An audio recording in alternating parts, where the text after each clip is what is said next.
अधिवेशनादरम्यान महिला विधेयकाबाबत भाजपनं कुटील डाव आखण्याचा प्रयत्न केला होता असा आरोप काँग्रेसचे जिल्हाध्यक्ष सातलिंग शटगार यांनी केला। महिला विधेयकावरून भाजप आणि काँग्रेसमध्ये आरोप प्रत्यारोप सुरू असताना काँग्रेस पक्षानं भाजपचा कथित कुटील डाव हाणून पाडल्याचा दावा केला आहे। या पार्श्वभूमीवर काँग्रेसचे जिल्हाध्यक्ष सातलिंग शटगार यांनी पक्षाची भूमिका स्पष्ट करत प्रतिक्रिया दिली।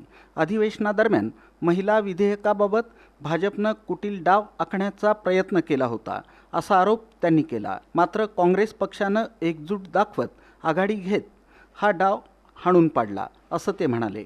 ही भूमिका स्वागतार्ह असून महिलांच्या हक्कांसाठी काँग्रेस कटिबद्ध असल्याचंही त्यांनी नमूद केलं। त्या महिला विधेयकाला, महिला आरक्षणाला आपल्या काँग्रेसच्या सर्व आणि आपल्या मित्रपक्षांनी त्याला विरोध केला आणि त्यांचा जो कुटील डाव होता तो डाव हाणून पाडला असं मला म्हणायचं आहे। आणि दुसरी गोष्ट काय की सरकार म्हणते की आम्ही महिला आरक्षण देणार होतो, पण काँग्रेसनी महिला आरक्षण देऊ दिलेलं नाही असं त्यांचं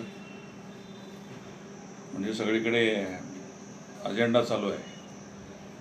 काही ठिकाणी मोर्चा काढतात, काही ठिकाणी पत्रकार परिषद घेऊन सांगायला लागलेले आहेत की काँग्रेस पक्षाने महिला आरक्षण देऊ दिलेलं नाही, आम्ही देण्यास तयार होतो। तर मला असं म्हणायचं आहे, काँग्रेस पक्षाने महिला आरक्षण जो आहे तो आत्ता नाही आहे, तो 2023 सालीच महिलांना आरक्षण द्या म्हणून अशा प्रकारची भूमिका काँग्रेस पक्षाची होती आणि मित्रपक्षाची होती, डाव्या आघाडीची होती। तेव्हापासून आमची मागणी होती। लोकसभेमध्ये हा प्रस्ताव होता, पण सत्ताधारी पक्षाने 2023 पासून आजपर्यंत महिला आरक्षण दिलेलं नाही। मग आता या सत्ताधारी पक्षाने महिलांना आरक्षण देण्यासाठी जो विधेयक मांडला, तर मला असं म्हणायचं आहे की 2023 पासून तुमच्याकडे हा प्रश्न प्रस्तावित असताना पुन्हा तुम्ही स्वतः महिलांना आरक्षण देण्यासाठी अधिवेशन बोलवता। ठीक आहे, आपण महिलांचा सर्वांनी पहिल्यापासून काँग्रेस पक्ष हा सन्मान करत आलेला आहे। इतिहास आहे, भारताच्या पहिला महिला पंतप्रधान स्वर्गीय इंदिरा गांधीजी होत्या।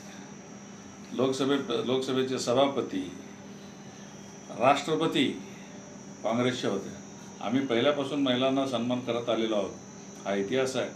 त्याच्याबद्दल मला काय, आजही काँग्रेस पक्षाची भूमिका अशीच आहे की 543ची जी संख्या आहे त्या संख्येवर तुम्ही आजही जर त्या ठिकाणी जर तुम्ही आरक्षण दिलात तर आमचा पाठिंबा आहे असं काँग्रेस पक्ष म्हणतो आहे। पण उलट काय झालेलं आहे की महिलांच्या आरक्षणाच्या जी बाजू आहे ती बाजू पुढं करून त्याच्या पाठीमागं काहीतरी गटकारस्थान करायचं, या गोष्टीला आमचा काँग्रेस पक्षाचा विरोध आहे। दरम्यान या प्रकरणामुळे राजकीय वर्तुळात चर्चा रंगली असून महिला विधेयकाचा मुद्दा पुन्हा एकदा ऐरणीवर आला आहे।